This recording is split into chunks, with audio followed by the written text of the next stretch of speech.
Hello there. Welcome to a Wednesday edition of the show. Glad to have you, whether you're listening on your radio, streaming the show online at extrasports1300.com, or you've downloaded the new Extra Sports 1300 app, sponsored by Diversus Health, mental health, and well-being for all. A I need to stop saying this if I can't say it correctly. A veritable cornucopia of sports topics coming your way over the course of the program, and I'd love to get your take on them. The text and the phone line are the same for your convenience. 719-247-1313. Keep that number handy because I'll be giving away another pair of tickets to see the Switchbacks host the USL Championship Final on Saturday, and your opportunity to win is coming up sooner than you may expect. In fact, no, not right now, but soon. So keep it here. As if the hot sports takes and charisma that I bring to the airwaves every day isn't enough to keep you locked in. Be giving away tickets here pretty soon. Jessica Mendoza, KKTV 11 Sports, will be joining me next hour to discuss a variety of topics as well. I want to start with the Nuggets because previously on this radio program, talked about Jamal Murray. And I was wondering why during this time where they don't have Nikola Jokic, why aren't we seeing one game where Jamal Murray just goes off? Right? I'm not asking for the guy to put up 35 a game while Nikola Jokic is out. But we don't get one? Against the New Orleans Pelicans, the Pelicans are getting smoked by everybody. Okay, so let's not act like the Denver Nuggets are going up against Michael Jordan's Bulls here. Like, there's no reason why we can't see Jamal Murray go off in a game. That's it last night. That's what it looks like. That's what I had been waiting to see Jamal Murray do, and did not see him do it in either of the previous two games. Now, he wasn't the only one, but he led the way. 27 points, shot 50% from the field. He should be, if he's the player that he's been made out to be, he should be able to have one of these games. And what better time to do it when the team needs you to do it because Nikola Jokic is not there. That's what it was. That last night, 27 points, leading the Denver Nuggets to win over the Memphis Grizzlies, a team that just a couple of nights ago, he struggled from the field and mustered like 13 points.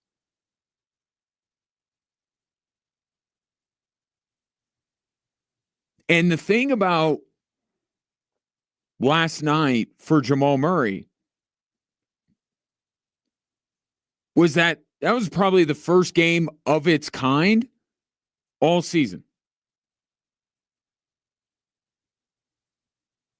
Because when I was talking about Jamal Murray and what I was saying, it wasn't just two games.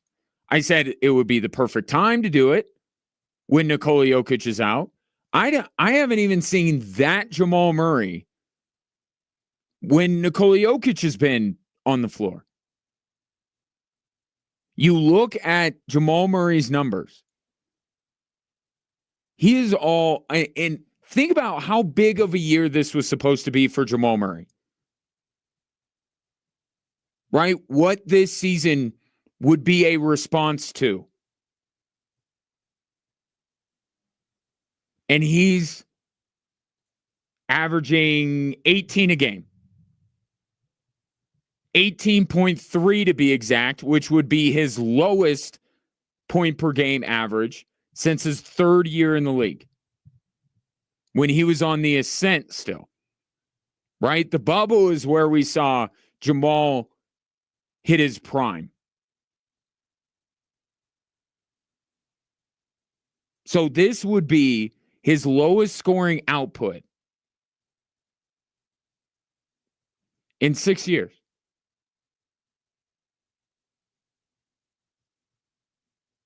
This has not even close to be the response that you were hoping to see from Jamal Murray this season with everything that went on. And yeah, I know he was playing. What was that report the other day? He's playing basically on one leg. Yeah, I know. Is he still just playing on one leg? Because that's a bigger issue.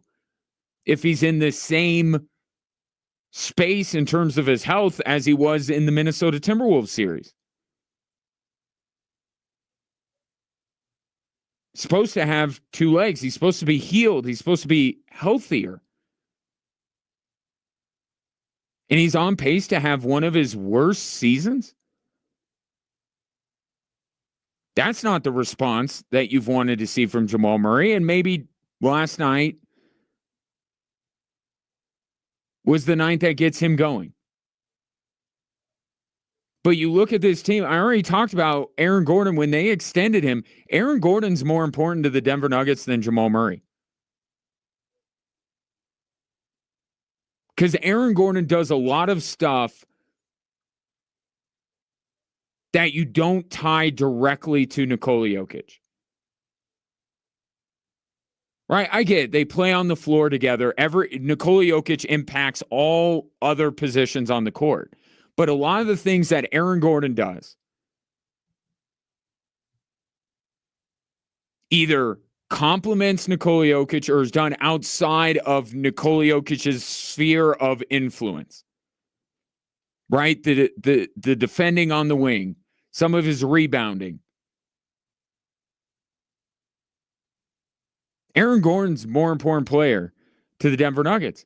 And given the way this season has gone on and even how this team has responded since losing Nikola Jokic, Michael Porter was right behind Jamal Murray last night. I think Jamal Murray had 27 and Michael Porter had 25. 2 games ago, the first game they didn't have Nikola Jokic, Michael Porter was their best player. And Michael Porter's the very convenient punching bag. And he's the guy that's always going to be offered up in these fake trade ideas.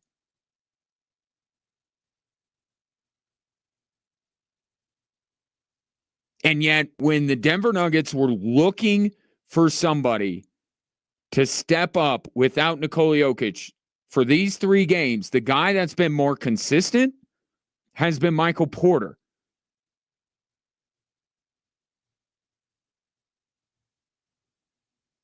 Now, the differentiator, obviously, is what Jamal Murray has done in the playoffs. But we're not there yet. And that's why I'm not going so far as to say that Michael Porter is more important to the Denver Nuggets than Jamal Murray.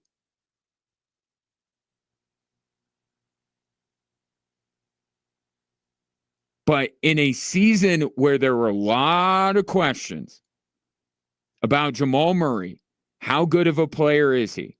How committed is he to be on the court? Is this a year where he finally takes that step and becomes an all-star? He's not even close.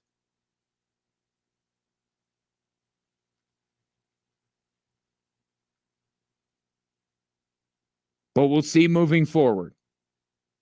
Great game from him last night. It's a really good game from the Denver Nuggets as well. Said Michael Porter was right behind him. Dario Saric hit a big shot. The dude wasn't even playing before Nikola Jokic left the team. He hit the biggest shot of the game. And then you have Russell Westbrook, who became the first player in NBA history to record 200 triple-doubles.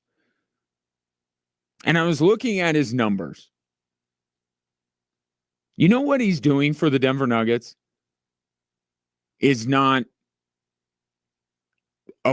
that far above it. It isn't above and beyond what he's been for the last couple of years, last 3 years. And yet you watch and you're like, this is awesome. His season hasn't been any better than it has been the last 3 years. And yet the conversation around him is so different. And you may ask why. Why is Russell Westbrook on the Denver Nuggets such a revelation when he's not doing really any better than he did with either of the two LA franchises? Expectation. That's the easy answer. What is he being asked to do? What is he being asked to be for this Denver Nuggets team? Be their best bench player. That's it. Make the bench like just slightly less awful than it has been. That's all. That's all Russell Westbrook is being asked to do. And so when he puts up a triple-double like he did last night, or he scores 22 points in Brooklyn, it's like, whoa. He's not doing anything different than he did with the Clippers or the Lakers. But what was the problem? Especially with the Lakers. They needed him to be more. That's been the case with Russell Westbrook for the majority of his career, but especially at this stage. He is who he is. Was that Popeye that said that? I am who I am. Russell Westbrook is who he is. Not a great shooter. Not the most in control player at all times. A little bit of a hothead.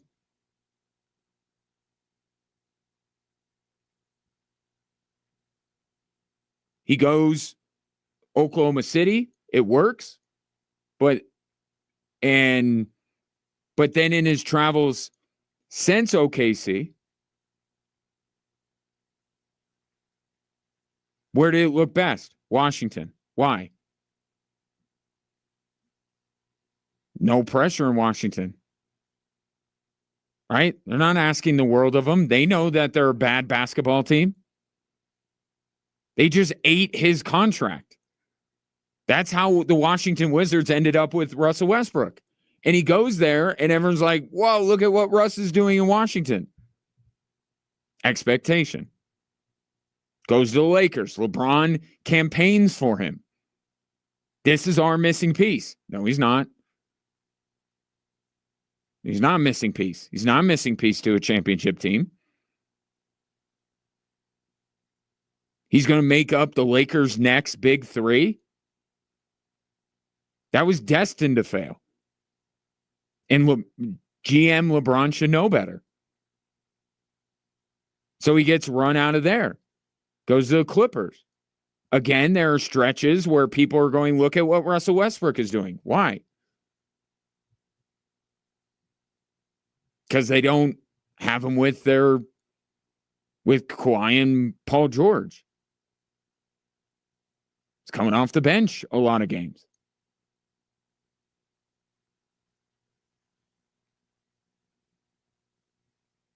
What he is in Denver is a revelation, and it's great. And you know what? For this season, outside of Nikola Jokic, Russell Westbrook's been the most fun thing about this Denver Nuggets season, which already feels laborious. Doesn't this season feel laborious? Doesn't it feel like a slog already? Outside of the pure joy in watching Nikola Jokic, Russell Westbrook's been the most fun thing about this Denver Nuggets team. Because just be the bench. Be the bench unit and do your thing. And that's what I've been saying since the moment he was rumored to be going to the Nuggets. Just give him the second unit and let him do whatever the hell he wants. And look at what's happening. He's come off the bench. They don't put him in the starting lineup with Nikola Jokic out. Jamal Murray's still there. Bring him off the bench. He was great last night. Let him be him. Don't ask more from him. And you'll just enjoy it because he's fun to watch. All effort, attacking. You love the, now that he's wearing your team's uniform, you love the fire that Russell Westbrook brings. Outside of Nikola Jokic, he's the most fun thing about this Denver Nuggets team right now. Oh, and the Nuggets, that was an NBA Cup win for those of you who observe that. Michael Malone was asked after the game about Nikola Jokic, and he said he hasn't heard anything. So he does not know whether Nikola Jokic will be back with the team on Friday. Now, Katie Wingy of Altitude tweeted out that Nikola Jokic's family is fine. His absence is nothing to be alarmed about, but making it seem like she knows what's going on, which she very well may. Saying, they're not going to say anything more out of respect for Nikola Jokic's family. Not going to speculate. Doesn't sound like it's great, but it's good to know that he and his family are okay. And man, if there is a guy that has earned some time to take care of his family for whatever reason, it's that guy. So we'll see if Nikola Jokic is back with the team on Friday. Take your thoughts on last night, 719-247-1313. Coming up next, the college football playoff rankings. The latest batch have been revealed. CU with a minor move, but some big shakeups within the latest college football playoff rankings. Get to those next.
Take a Turkey to Work Day is back this Friday. Great event. We're collecting turkeys for Care and Share Food Bank of Southern Colorado to give to families in need this Thanksgiving. You can drop it off, that being a turkey, at any participating King Soopers locations in Colorado Springs or Pueblo. You can find more info on extrasports1300.com. Take a Turkey to Work Day, sponsored by Quantum Fiber. Internet, that's everything you imagine, and then some. Latest college football playoff rankings came out last night. CU makes a minor move, but obviously that has a chance to play itself out. As we have discussed on this show, the Buffs control their own destiny, but did not crack the top 12 last night. Now, there were some shakeups because now Boise State is in the 4th spot and would get a bye in the first round. And obviously the sight of seeing Boise State getting a bye and having a single digit by their name sends people into a tizzy, especially those who live, let's say, in the Gulf Coast region out towards the Atlantic Ocean, if you catch my drift. They think very highly of their teams. And to have this little Mountain West school. But those are the rules. Right? Top 4, and I don't think they're wrong. If you have the top 4, you rank all of the conference leaders after BYU. And by the way, BYU has looked like BYU for many weeks now has been snatching victory from the jaws of defeat. Okay, BYU has looked very beatable despite their unbeaten record. And they're a good team, right? They're a really good team. But you saw the signs over the last few weeks that BYU was not invincible. So they finally lose. And now you kind of take that into account. And then you start thinking about the last few weeks. What this tells you is that their place above Boise State, they weren't leaps and bounds above Boise State. And they lose. Boise State looked about as good as anyone has looked against Oregon this year. I don't think they got it wrong. I think it's absolutely right. I would put Boise State above BYU right now.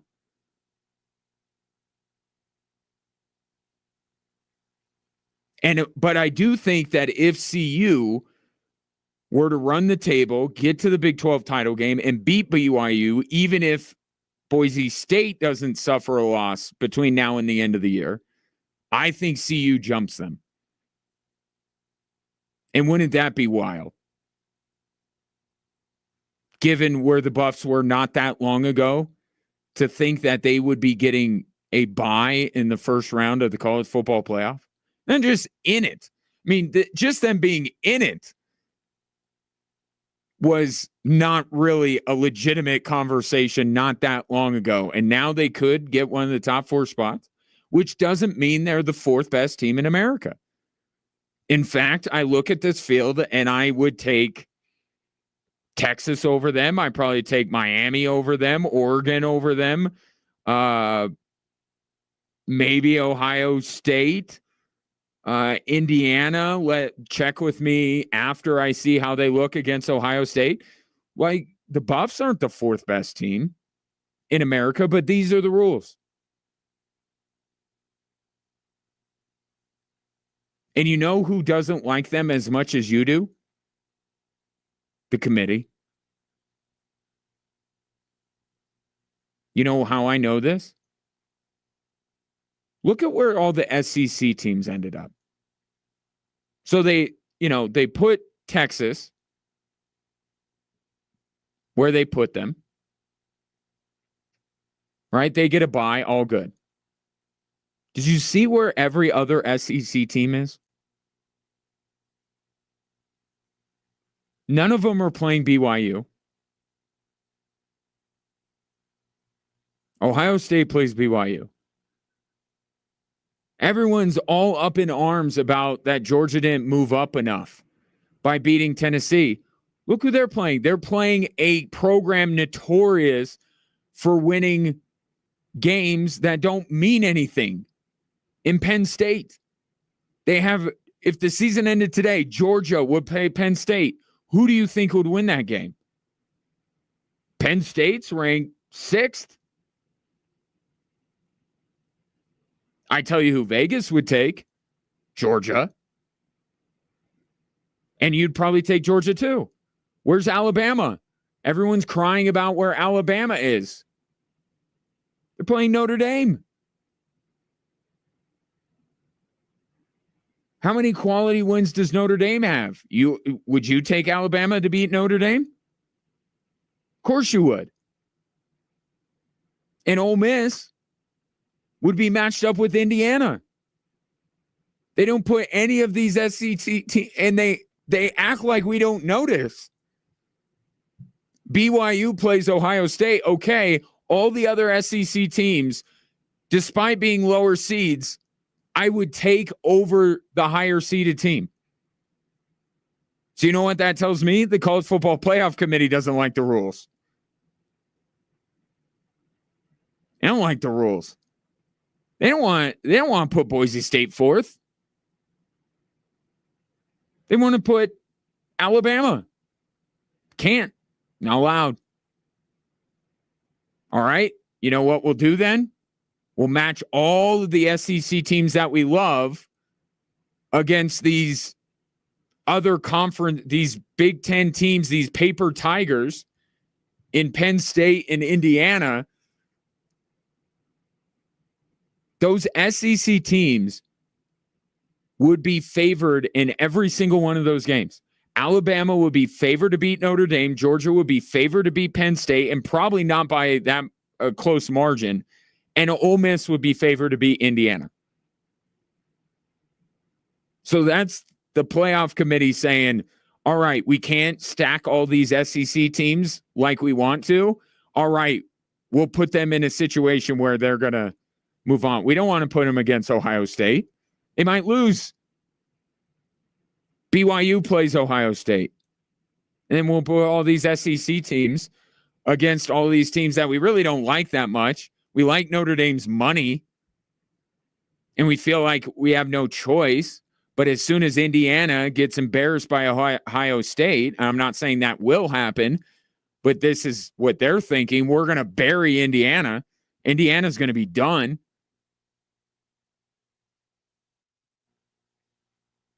That's what they're doing. They're going to get their SEC teams. They're going to get them to where they want them.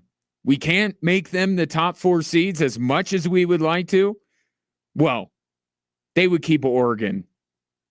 But Oregon and then a bunch of SEC teams right after that. No, we'll just match them up with these teams that we know are extremely vulnerable and would lose. Alabama would beat Notre Dame, Georgia would beat Penn State, and Ole Miss would beat Indiana. Unequivocally.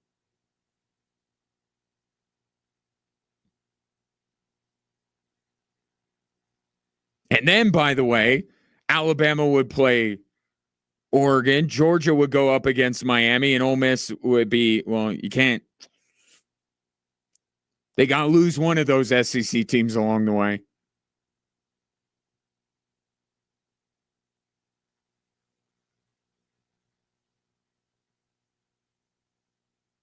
I don't think it's wrong for them to put Boise State there, given what the rules are. But I would be fascinated to see if CU ends up being the Big 12 champions. Would they jump Boise State? Suppose we'll find out in a few weeks. 719-247-1313. Take your thoughts on the latest college football playoff rankings coming up next. Got any plans for Saturday? Would you like to have some plans for Saturday? I don't know what you're doing Saturday night, but I can help you out with Saturday morning. Be giving away USL Championship final tickets coming up next. But first, I want to bring you a word from Low T Center. If you're often feeling tired, lacking motivation and drive, maybe you're gaining weight or noticing a loss of muscle mass, these could all be signs of low testosterone. Don't wait. Find out. At Low T Center, they make it easy to get your levels checked. Simple blood test. They got an on-site lab. 25 minutes later, boom, you got your results. And then you'll know. And then from there, just know you're already in the right place to start taking care of your low T levels if indeed you have low T levels. They have over a decade of experience helping patients, and they've crafted a lot of different treatment options, including if your T levels are stable, they will ship your treatments to your door. And with the monitoring of a physician, which is important, you need that, you'll be able to do your treatments at home. But the biggest thing is you got to find out first. Don't just wonder, hey, is it the weather? Am I not working hard? What might not be any of those things. Might just be something naturally occurring in us dudes when we get to a certain age. So get back to your best. Go to lowtcenter.com to book your appointment today. That's lowtcenter.com. Low T Center, reinventing men's healthcare.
Ready for it?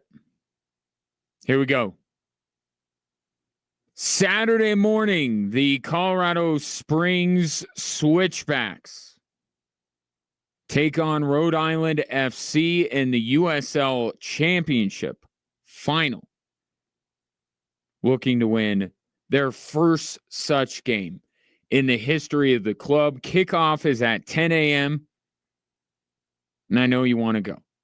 So here is your chance. I have a pair of tickets to Saturday's affair. Be the 13th texter to text Switchbacks and your name to 719-247-1313. Earlier this afternoon, actually, I came straight from there to here to do the show. The Switchbacks had a press conference. It was head coach James Chambers as well as defender and captain Matt Mahoney, who unfortunately did not get named USL Championship Defender of the Year. But the guy who did win it is currently making plans to sit on his couch and watch Matt Mahoney play for a championship. So it all works out. And I asked James Chambers, because I talked to him enough, that he is somebody, and a lot of coaches are this way.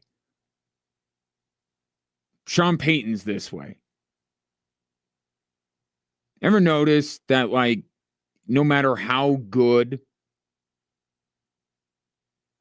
it's going, how well they play, is still get a little something in there to say, I love this, right? It's the nature of coaches, right? That's what they're there for. They're always striving to get more out of their team. So it doesn't mean that they're unhappy all the time. It just means that they're always looking for the areas in which to grow and to coach up the team. And so I asked James Chambers if he feels like his team has played their best yet. Because I listened to him and I say, I think he feels like they're capable of more. And I really liked his answer. Because he made a point to say that he's pleased with how they've played, and he believes they've played at a high level. But they haven't played the perfect match yet. That every minute, 1 through 90, is on their terms, them doing what they want to do. And maybe that's unattainable by any team, to have a game from beginning to end where it all goes your way. It plays out exactly as you like the entire time. But what he did say is that even though much of that game on Saturday, this past Saturday against Las Vegas, was played to the style of Las Vegas, they're a team that likes to possess the ball. Well, they possessed the ball to the tune of about 70% on Saturday. They had the ball much more than the Switchbacks did, and that was not what the Switchbacks wanted. It's what Las Vegas wanted. Much of that game on Saturday, it was Vegas playing the way they wanted to play. But instead of saying, you know, we got to change that, and however Rhode Island wants to play, we got to take that completely away from them. Obviously, that's the goal. But what James Chambers said is that he's proud of the way his team has still been able to win. And there's something to be said for a team that doesn't dictate the terms of engagement at all times. The game isn't always played at their pace or in their style, and yet they still are able to win. right? Winning in different ways.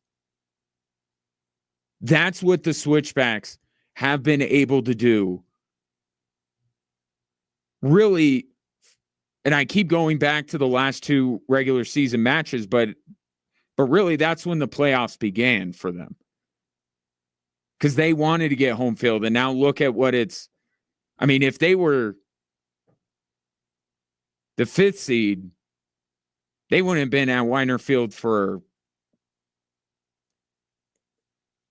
like any of these rounds, or maybe they would have gotten home field at the end, but the first couple weeks they've been on the road. Anyway, I go back to the last two matches of the regular season, these 3 playoff matches.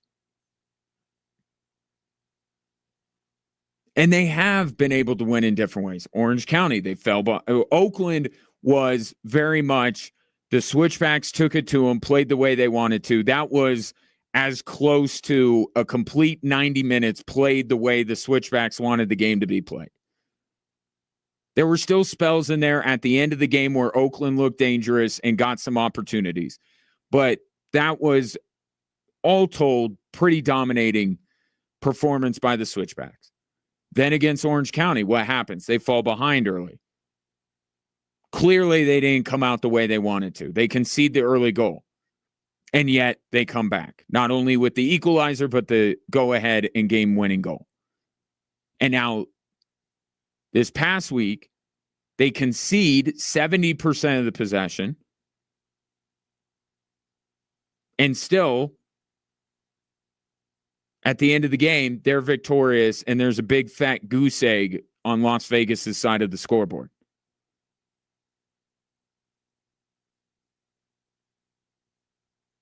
So while perhaps James Chambers is trying everything he can to coax out a complete 90-minute Switchbacks domination for Saturday, I think what is giving him confidence going into it is that even if some of this game on Saturday is played on Rhode Island's terms, that they're able to control some of the match, that the Switchbacks are versatile enough and are good enough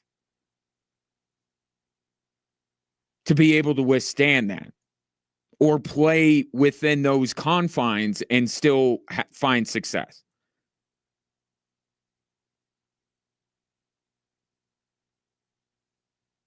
And we talk about it with a lot of these teams that we talk about on a daily basis, whether it's the Broncos, the Nuggets, the Avalanche, CU, Air Force, whatever the case may be. The mark of a truly great team being, we like to play this way. We want to play this way. More often than not, we play this way. But even if we can't play this way for one reason or another, we're still going to find a way to win.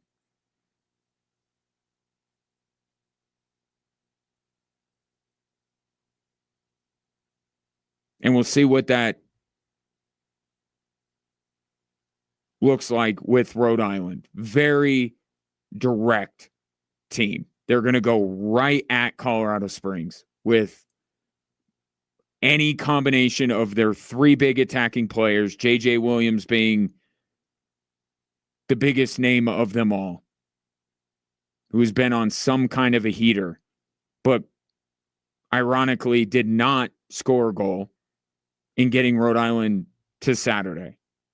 That tells you how good Rhode Island is. But they're going to go right at the Switchbacks. And I think this match, it's very much going to be an all-league guy in Matt Mahoney and that back line and Christian Herrera. And talk about some of the saves Christian Herrera made. They needed some of those because, again, Las Vegas at times was the better team. And that's what great goalkeepers do. They'll bail you out. And Christian Herrera did that on a few occasions.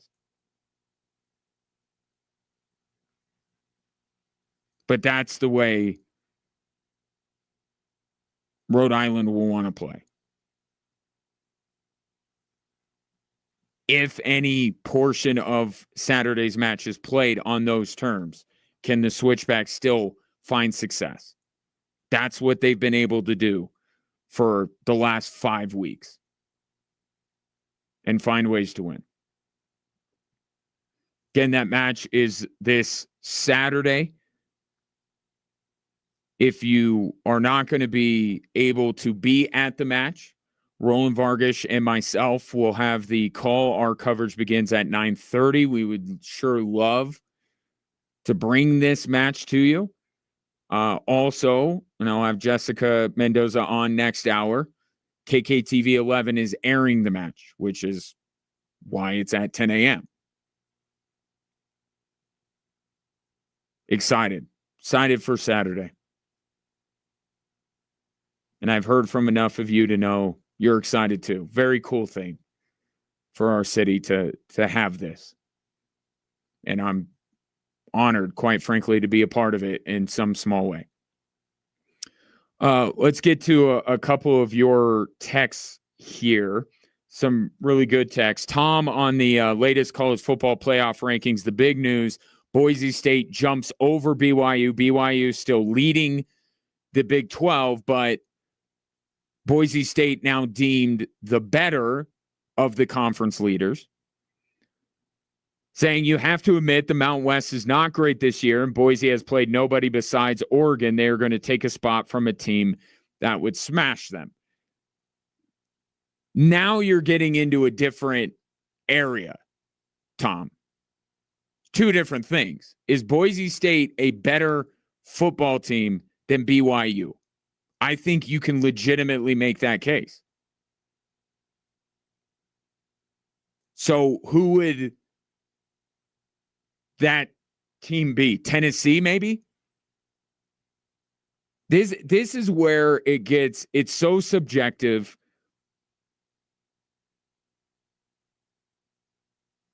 Tennessee, now you kind of zoom out after they lost to Georgia. Who's Tennessee played? Right? And that's why the college football playoff is not supposed to be. Everyone brings up that resume, and that was the whole FSU thing last year. Right? Well, FSU earned their way here. No, they didn't. You earn your way there by being deemed to be one of the 4 best teams in America. And when you lost Jordan Travis, you were not one of the 4 best teams in America. Your resume did not matter. Or at least that resume plus the state you were in without one of the best quarterbacks in the country did not deem you worthy of one of the 4 spots. And you know where I was on that. I felt terrible for Florida State because it's the absolute worst luck, but I did not think they deserved to be one of the top 4 teams because the college football playoff, especially when it's 4, but those standards should still be in place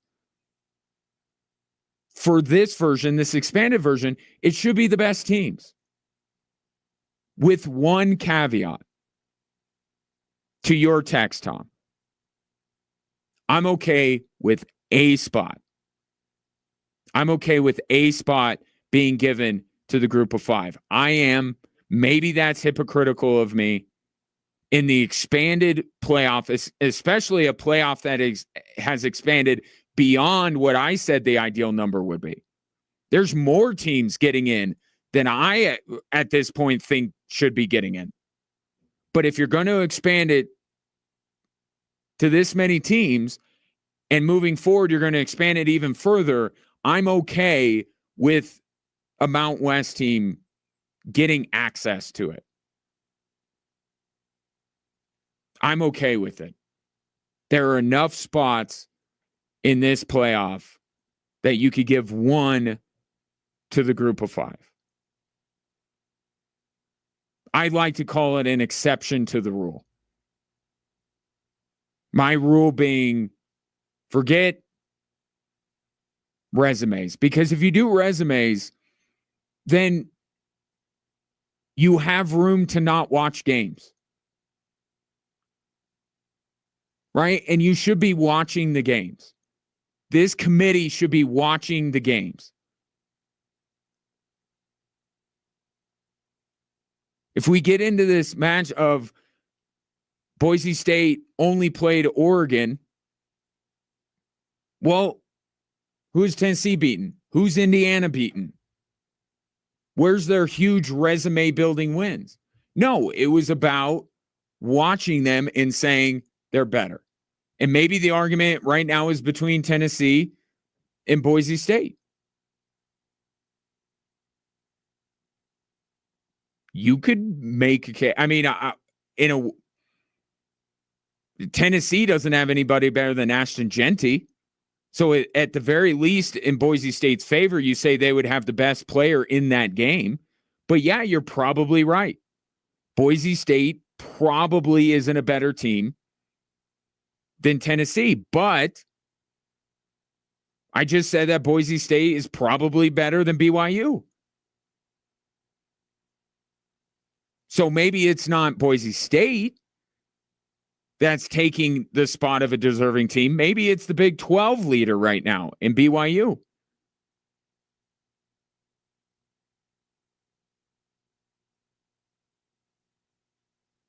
I'll align myself with Kyle Whittingham. The guy's coached a lot of ball, seen a lot of ball. The best team in the Big 12 resides in Boulder. Is CU better than Boise State? Yes. But BYU's the Big 12 leader. Got to put them in there. So my issue with the rules is not that the Mount West or the American get a spot. I don't have a problem with that. I think there should be some access. But it's the fact that you have to hold these conference champions above all these other teams.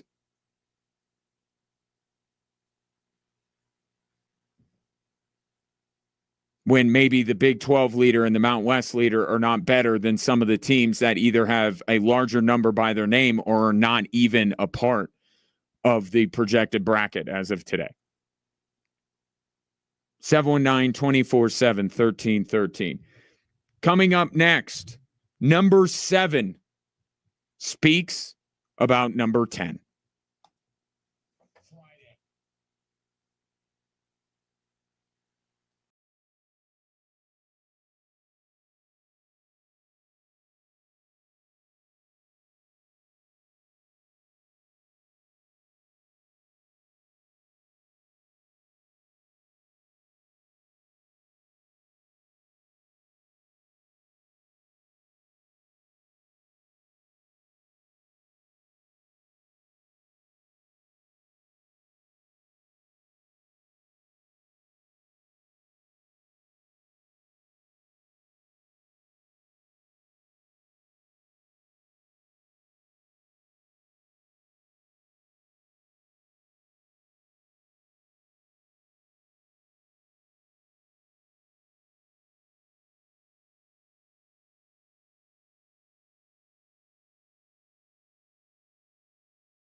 Welcome in, Drive Time Sports on this Wednesday. Ryan Kaufman with you. Shouts to those of you watching the show on our social media platforms. I see you. At XTRA Sports 1300, Facebook, Instagram, X, YouTube. Handle is all the same. Jessica Mendoza of KKTV 11 Sports will stop by via phone in our next segment. Congratulations to Michael, who won the latest pair of tickets for Saturday's USL Championship final. I have more. Can't tell you how many more. It's top secret. But tomorrow you'll have another opportunity. Today, Bo Nix did something.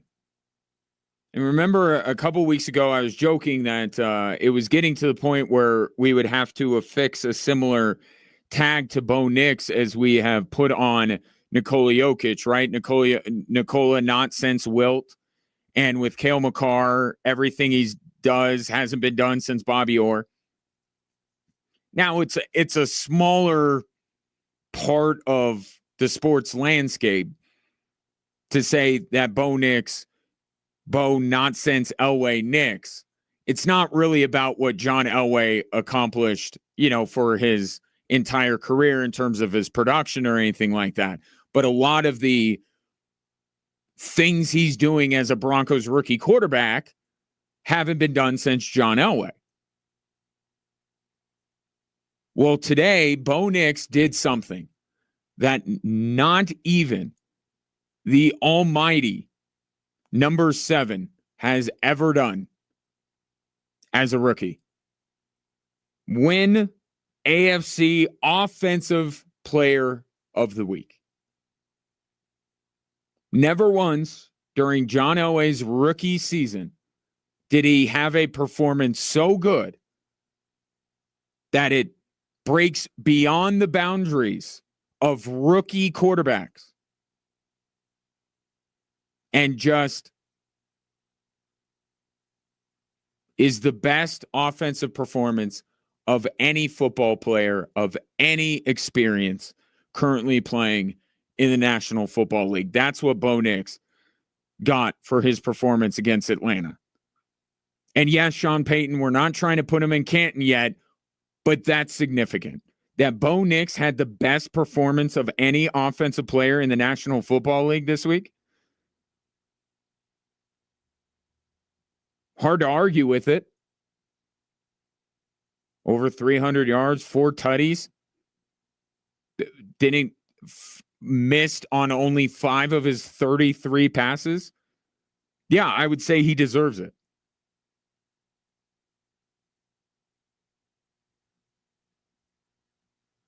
So certainly it begs the question, when Sean Payton says, let's not put Bo Nix into Canton just yet, he's probably right. Maybe Canton is too small for Bo Nix.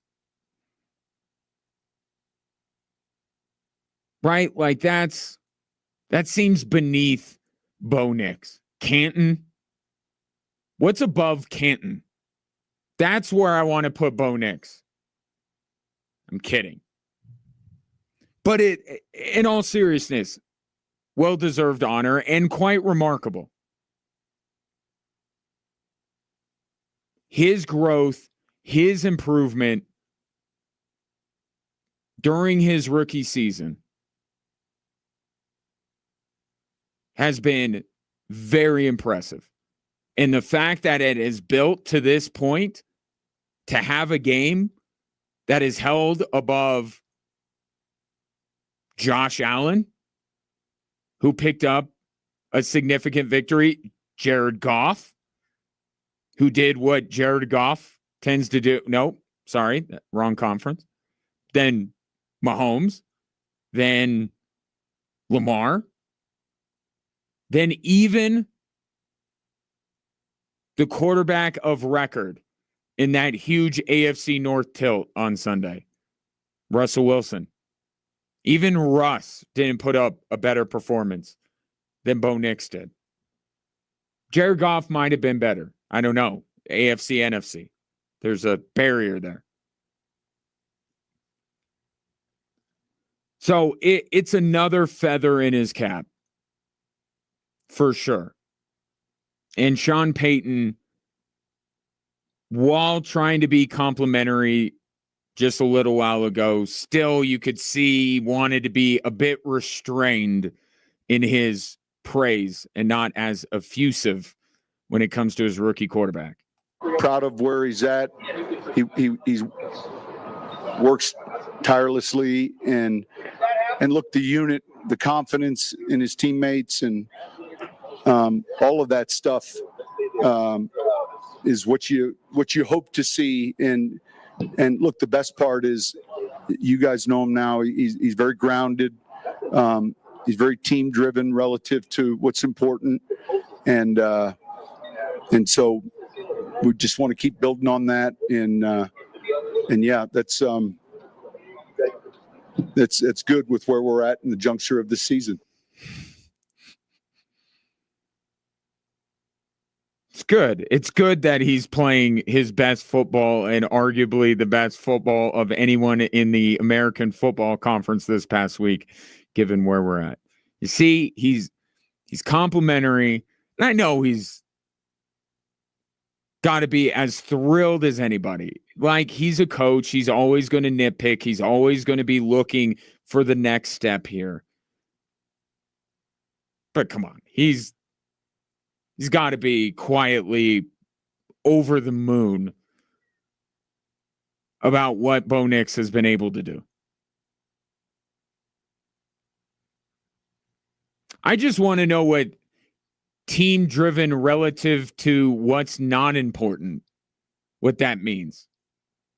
What would that look like? Team-driven as it relates to what's not important. Perhaps that would be, I don't know, taking everybody out to the club one night. That's not important. Don't need to do that. That doesn't help you win football games. But whatever it is, I don't know. But thankfully, Bo Nix is team-driven relative to what's important, not what's not important. John Elway has been making the rounds. Speaking of number 7, and the guy that did all these Broncos rookie things that nobody has done until Bo Nix has arrived. Been making the rounds lately, and something was interesting to me. He was on Adam Schefter's podcast, because of course he is, right? Al Davis, rest in peace. But of course he was on Adam Schefter's podcast. And I was a little bit surprised to know that John Elway has not spoken to Bo Nix. Never met him. He's never spoken to him. Still, because I believe he was asked at the big golf tournament they had up in Denver a while ago. He was asked there. It was at Cherry Hills, yeah? And he hadn't, but we're now, 11 games into the season. Still, John Elway has not talked to Bo Nix. And it's really weird to hear that. I'm not saying that, John Elway, because then he went on to gush about Bo Nix and how impressed he was about Bo Nix. I wonder if it feels intentional, not intentional out of malice, but just intentional, like, I'm out. Right? That man spent so much time in and around that organization that when this succession plan took place and ownership was going to be changed and John Elway was getting out before that and all that kind of stuff, that it was a clean break and like, I'm out. I'm out. I'm not Peyton Manning this thing where I still show up every once in a while. I'm out. And again, I don't know the inner workings. Could there be some bad feelings about the way everything went down? I don't know. I mean, a new owner is going to want to bring in his own people. John Elway was getting out before that. I don't even want to go so far as to speculate that John Elway has something against the Denver Broncos organization. But I feel like it's intentional that he's not reaching out. And I'm sure, and I haven't heard Bo Nix. He was talking at the same time I was. I wonder if somebody saw those comments from John Elway and asked Bo Nix about it today. Like, maybe the impetus should be on Bo Nix. Hasn't Bo Nix reached out to John Elway? Why does John Elway need to reach out and talk to Bo Nix? It's odd for a franchise's, whatever his connection, as long as they didn't part under terrible circumstances, right? That takes some time to mend those fences. But I don't think there's any of that with John Elway.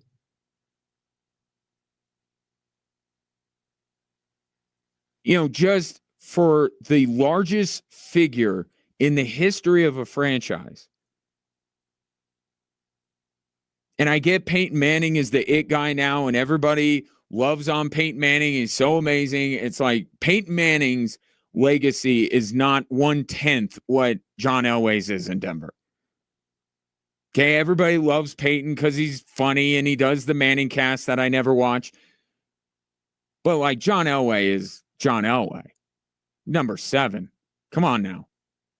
No one in that organization's history will ever surpass John Elway. Even Bo Nix. I could say that unequivocally just 11 games into his rookie year. He will not pass the legacy of John Elway. But the largest figure in an organization's history that happens to play the same position, there's no dialogue one way or another. Whoever should initiate that, you can let me know who should be the one reaching out. I kind of think it would be Bo Nix being in the Broncos organization to say, hey, can I talk to John Elway? I'm sure someone has his cell phone number written down somewhere. I kind of feel like if there is a dialogue, that would come from Bo Nix. But it is peculiar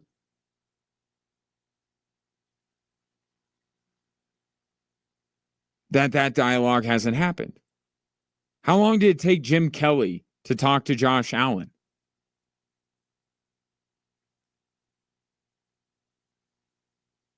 I got to imagine Jim Kelly talked to Josh Allen very early in his career. Just weird. I'm not trying to stir anything up. I'm just remarking it's odd. I would not have expected that John Elway and Bo Nix have never spoken. But I can kind of theorize why maybe John Elway's not initiating. I think it's actually out of some level of respect to say, like, hey, I dedicate a lot of but I'm not entitled to anything. I don't have a bat phone that I can just pick up.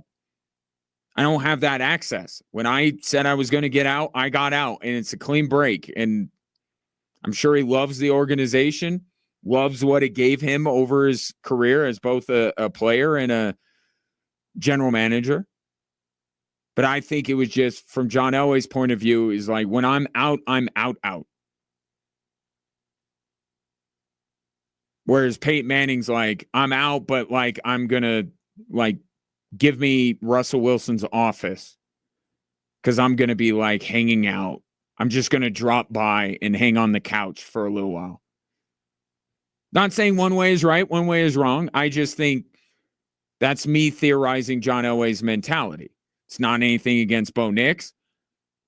Could it be possible that John Elway and Sean Payton aren't BFFs? I could see that. If you told me anybody in NFL circles is not buddy with Sean Payton, I would say I believe that.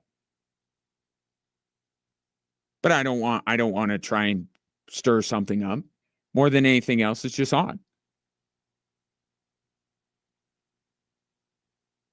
Odd that the two of them have not spoken. If Bo Nix wasn't asked about it today, I'm sure he's going to be at some point.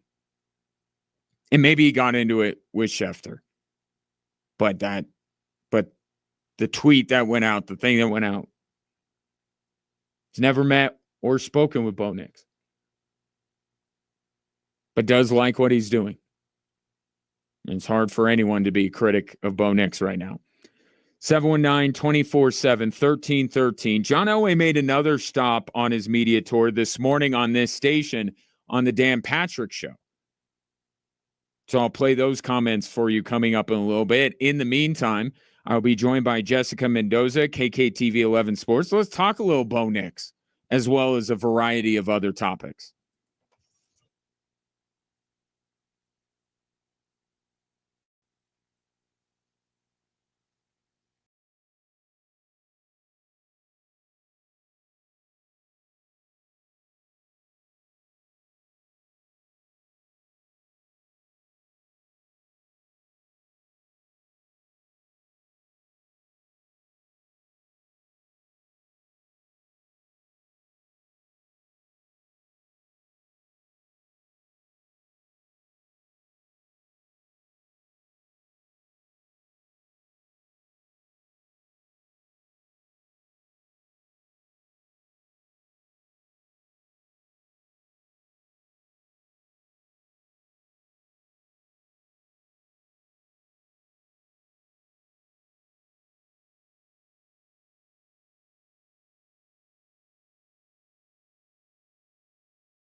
Welcome back, Drive Time Sports. Joining me now is Jessica Mendoza of KKTV 11 Sports. Jessica, how are you today? Oh, there we go. Jessica, how are you? You think I've never used phone before. How are you? Are you muting me? You're asking me to come on your show and then you're muting me? That's crazy. I am, because I love the power that I have over my guests, bringing them onto the program. No, it's been so long since I've been in the studio, I don't even know how to use the phones. That's the real answer. Thanks for having me on. Yeah, be on with you. My pleasure. I just want to ask this off the top. I was thinking about something. A question I want to ask you: what is the best birthday that you can remember in your entire life? Oh my goodness. Oh man. I think 16 was pretty awesome. Okay. Being able to drive, I'm like a little bit younger for my grade, so being able to finally drive and have a sweet 16 birthday party was pretty cool. Okay. Now, I'm going somewhere with this. Just stay with me here. Okay. I want you to think about how you felt that day, being able to get behind the wheel and whatever it is. I've seen the MTV show. I can only imagine that your Sweet 16 looked exactly like the Sweet 16s that are on the MTV show. Think about how you felt that day. And there, you wore a tiara. You wore a tiara, didn't you? No, okay. I didn't. A sash, maybe? All right, never mind. So think about how you felt that day. And I want you to tell me, was that day better?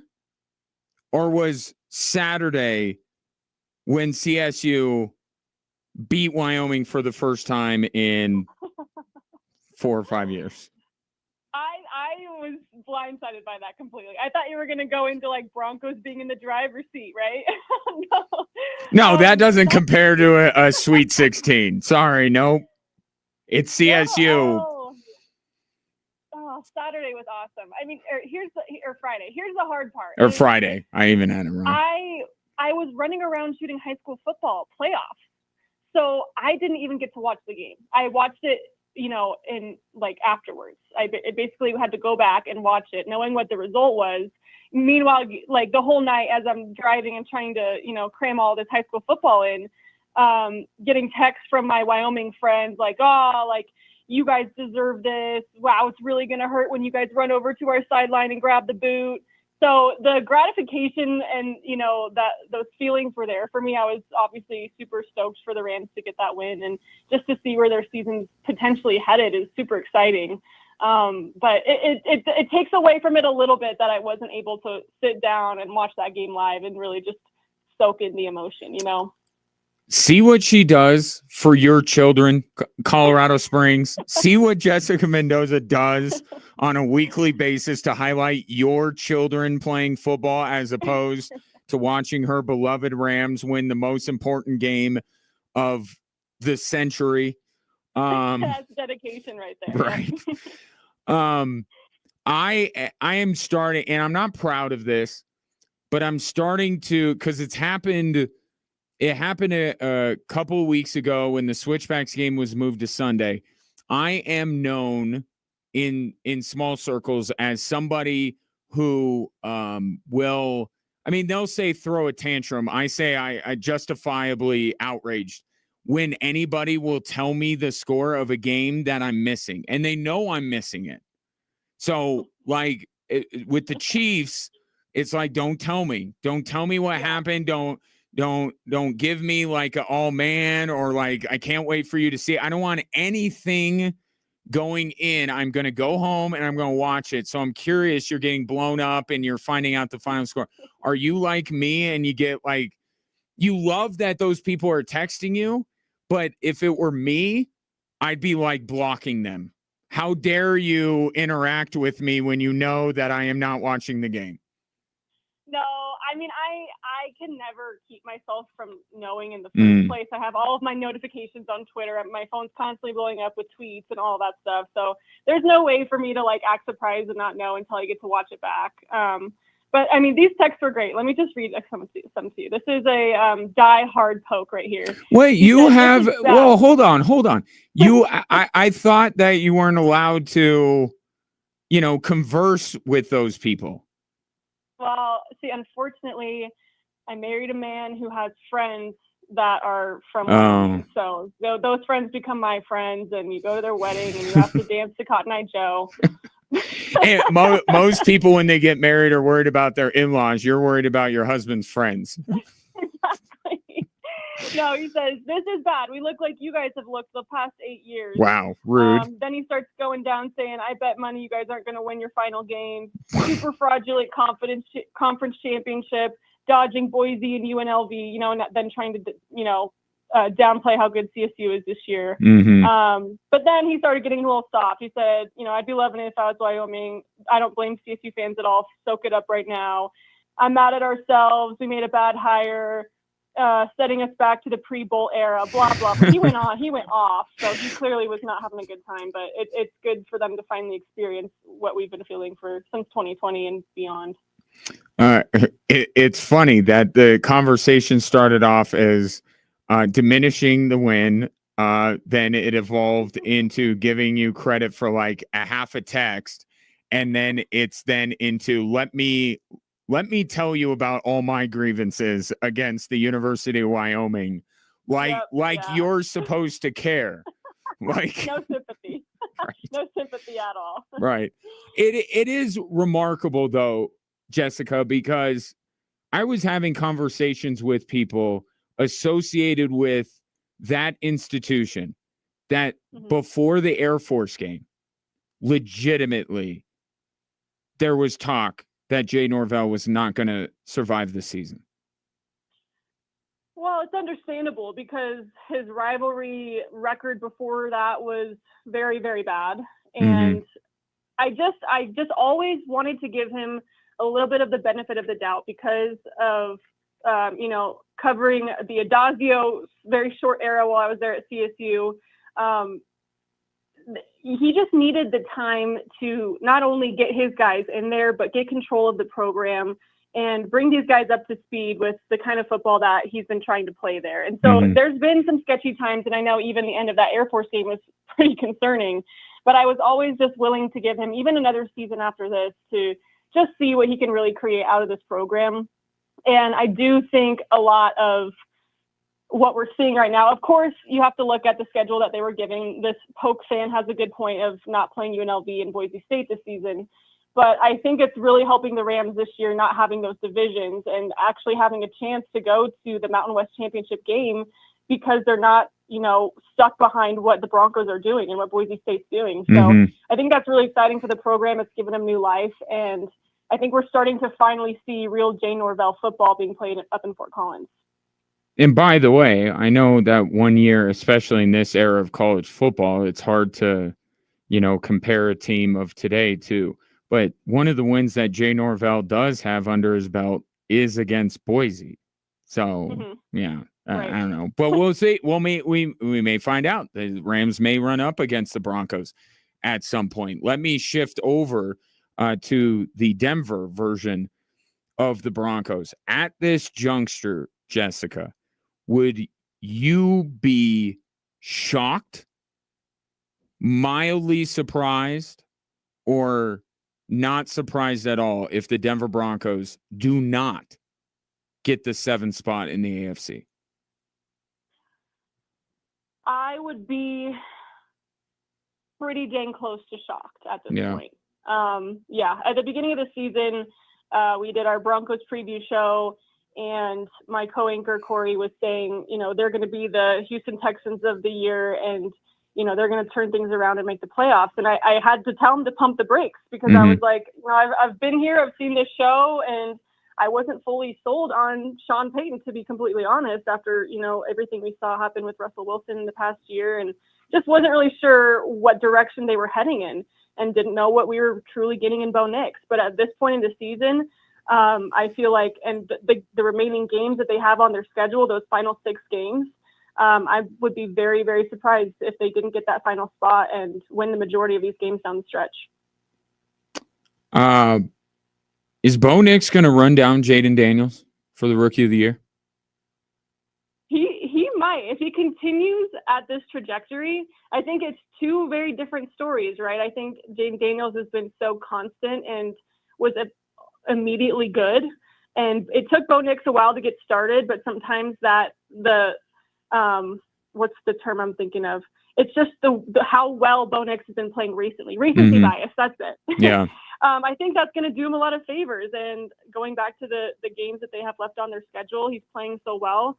And really what's giving me a lot of confidence right now, Bo Nix doesn't say a lot in his press conferences. He's very well media trained, it seems. But today he was talking about how he feels like he made the NFL bigger than what it really is. And now that he's surrounded by, some great players himself, he feels like the game has just been slowing down so much for him. He's really confident in the offense that they're running. And we're clearly seeing that on Sundays. And so, yeah, I think he's got a really great chance. He's got to be a part of that conversation. And depending on what I know their schedule's pretty easy down the stretch as well, but I feel like with the way Bo Nix has been playing, it's been outperforming Jaden Daniels as of late. Jessica Mendoza, my guest, KKTV 11 Sports.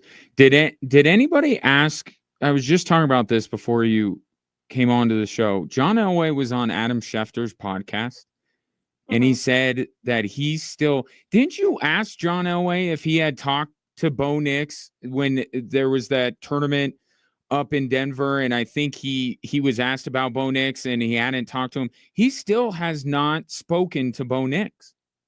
I know. I find that really, really hard to believe that they haven't even, meeting is one thing in person. Sure. Yeah. Schedules and all that kind of stuff. Yeah, I get that.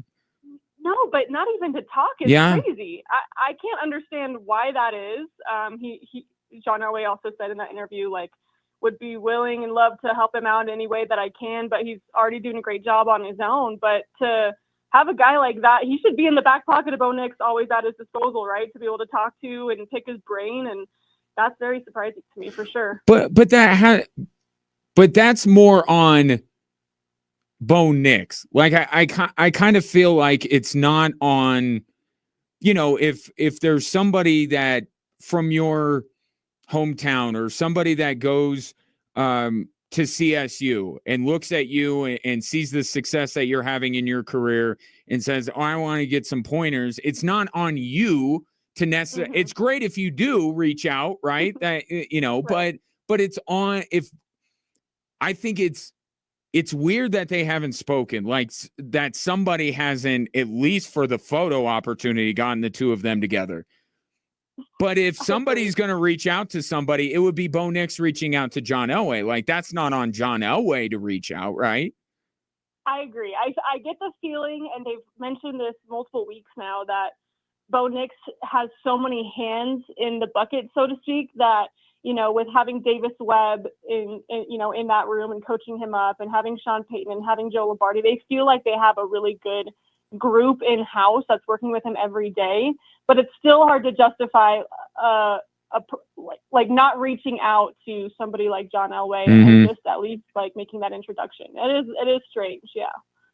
Yeah, and I said last segment, I'm not trying to stir the pot. I think it's weird, but Bo Nix, it's possible that Bo Nix just is so, and even to the comment that you said that he mentioned today, he's probably been overwhelmed, and his play kind of seemed like he was overwhelmed for a good chunk of this season. So the idea to reach out to a legend and the guy who's I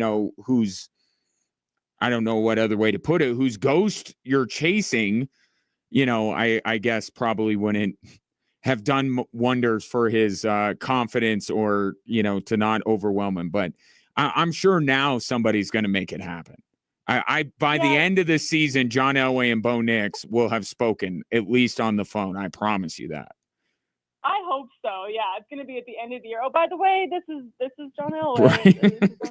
This is Bo, this is John. John, this is Bo. Exactly. Jessica Mendoza, my guest, KKTV 11 Sports. Sean Payton, I feel like, is very intentional with what he does. And I was remarking yesterday about the let's not put him in Canton just yet. And it's like, dude, you were the guy that acted like you duped half the league into letting you draft Bo Nix. And you keep telling everybody that you got the best one over Caleb and Jaden Daniels. And you're telling us to pump the brakes. But I feel like, having thought about it a little bit more, the stretch that they're going into, I feel like he's definitely protecting against overconfidence, because all you hear now, and you and I just talked about it, why they shouldn't lose to the Raiders, they shouldn't lose to the Colts, they shouldn't lose. And it's a situation they haven't been in. And now Bo Nix is being doted on by getting AFC Player of the Week and all this stuff. I think it was intentional by Sean Payton, given the schedule. I mean, he'd always be kind of pushing back against it to keep Bo Nix grounded. But I think this is a stretch where he's like, if this team might get too big of a head and it could cost us one of these games. It's interesting you say that, because that was so much of the talk at the Broncos podium today. It was, how does this team not get complacent? And I feel like normally when you ask a professional sports team that question, it's like, well, that's not even, like, we're not worried about that. We're never going to get complacent, especially asking a Broncos team who hasn't made the playoffs since 2015. Like, right.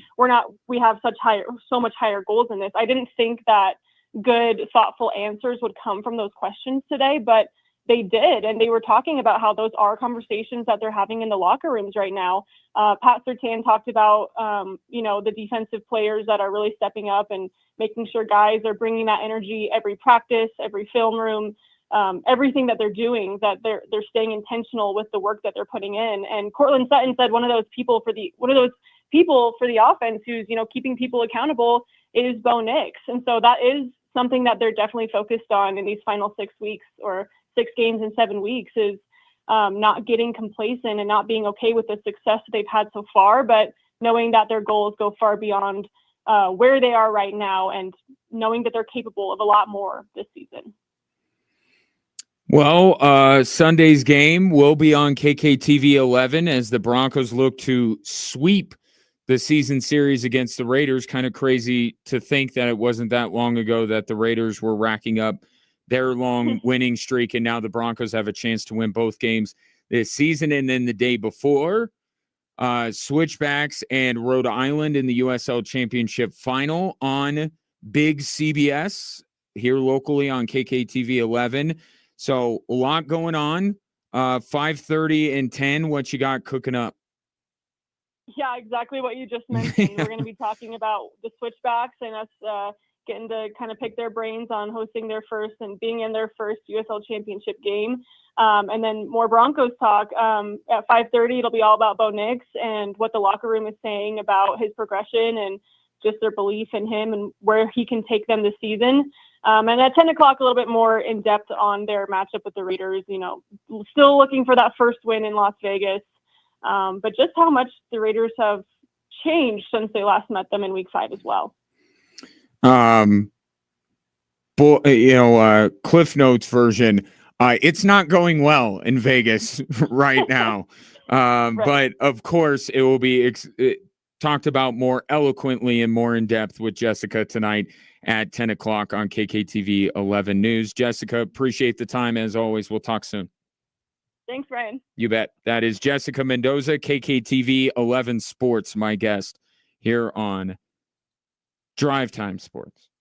I was going somewhere with the birthday thing. It's all a part of the ride. It's the spoken word. It's a long form programming. Yeah, CSU. We talked about this yesterday. Just the turn of fortune for the CSU Rams over the last few weeks, including getting wins against Air Force and Wyoming. Coming up next, I want to get you the audio from this morning when John Elway joined Dan Patrick talking about Bo Nix, not about that he has never spoken to him, but just what he sees from afar. And I had somebody bring a comment to me earlier today about it, And I want to get into that discussion coming up next here on Extra Sports 1300.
Don't forget, Friday, take a turkey to work day. It's our annual event that we're excited to be a part of.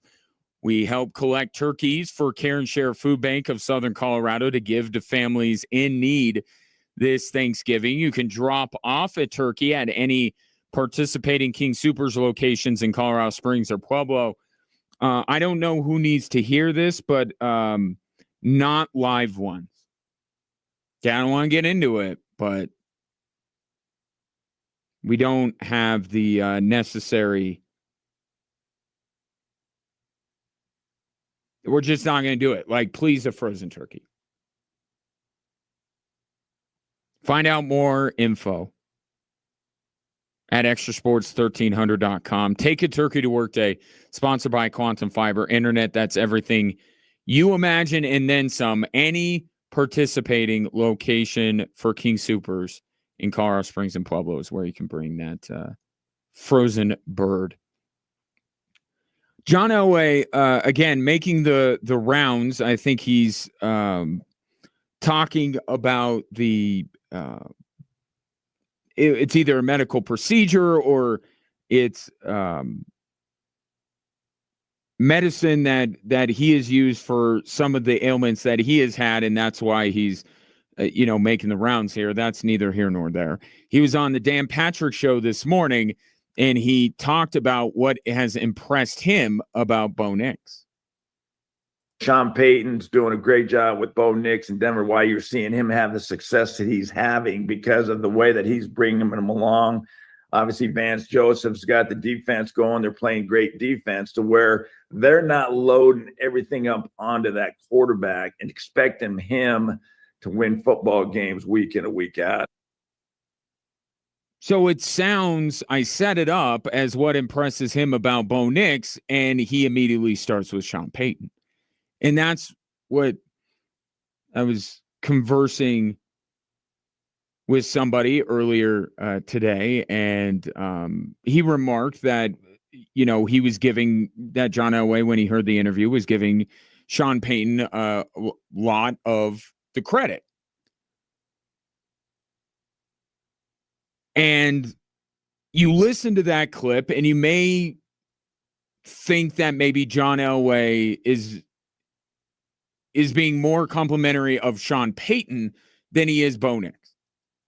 But this is what I have said from the beginning, and why I said that watch Sean Payton get Coach of the Year consideration, serious Coach of the Year consideration, if Bo Nix hits, because he will be given a lot of credit for Bo Nix being whatever he would be. Right? And here we are. Bo Nix is playing extremely well, and here is John Elway talking about how impressed he is the job that Sean Payton has done with Bo Nix. That's how it was always going to be, because all the talk leading up to the season, and it's been a conversation for a couple years now, is how these quarterbacks are getting failed by their organizations, almost to the extent of these quarterbacks aren't.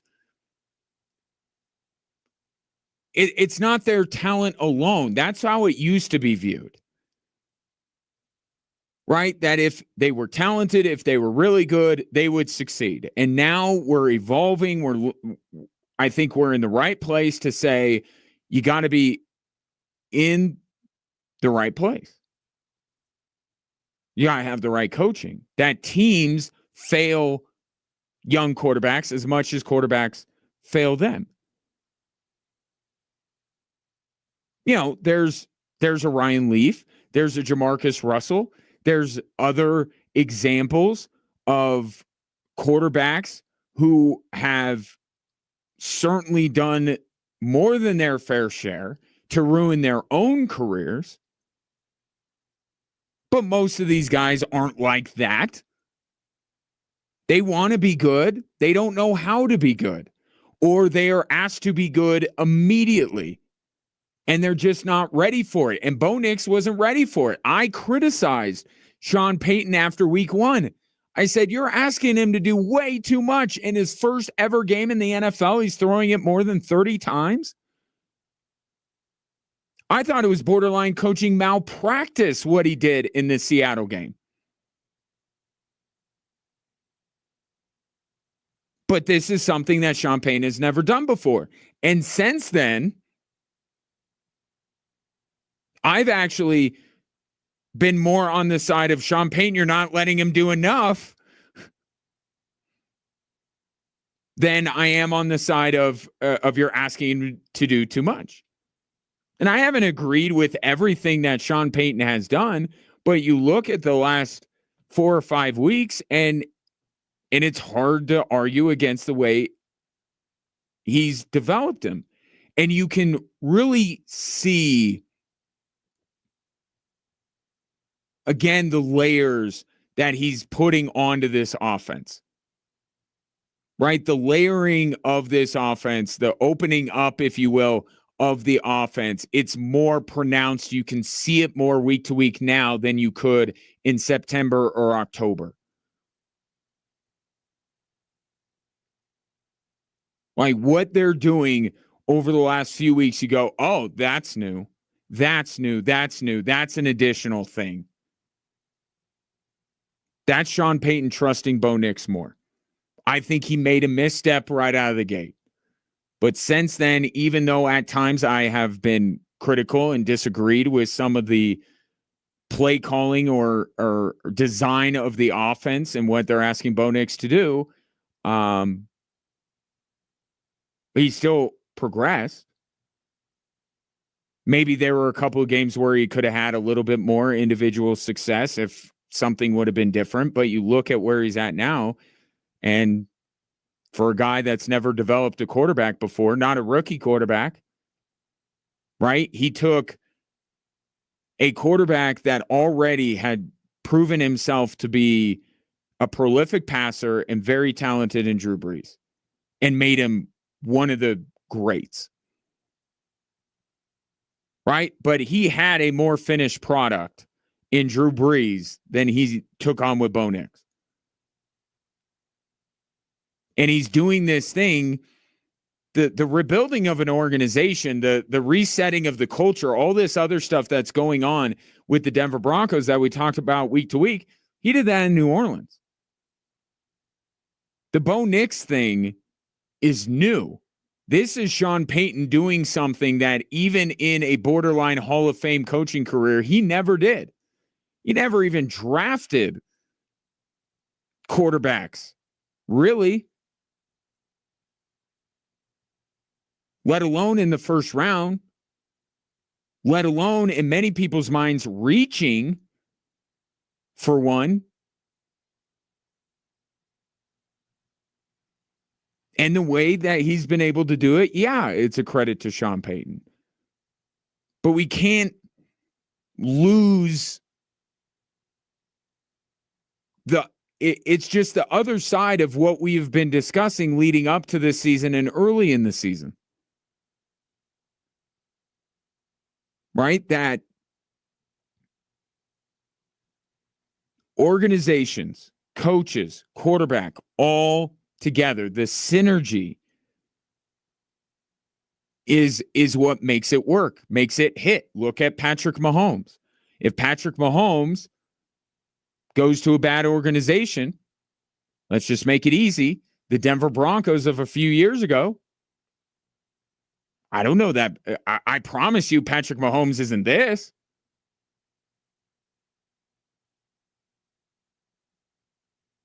And that's what we're seeing with Bo Nix. It's fine. Yes, Bo Nix deserves credit.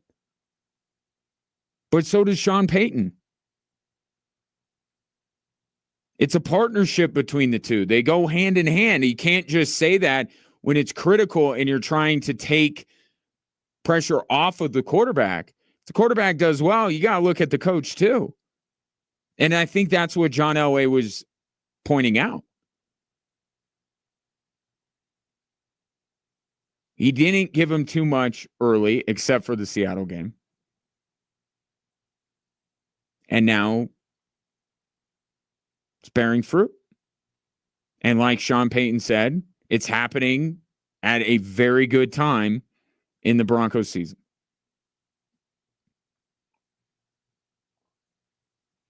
Oh, here it is. Want to give a word for the folks at QC Kinetics. If you woke up with joint pain or it hurts when you do even the most routine physical activity, maybe they've told you it's time for knee or hip replacement surgery.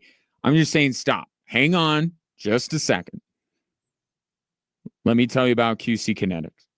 They are the nation's leader in regenerative cellular treatments for joint pain. It's an all-natural approach that harnesses your own body's healing properties to treat the root cause of your arthritic pain. A lot of this is just treating the pain or maintenance that's going to get you by for so long, but eventually you'll be back.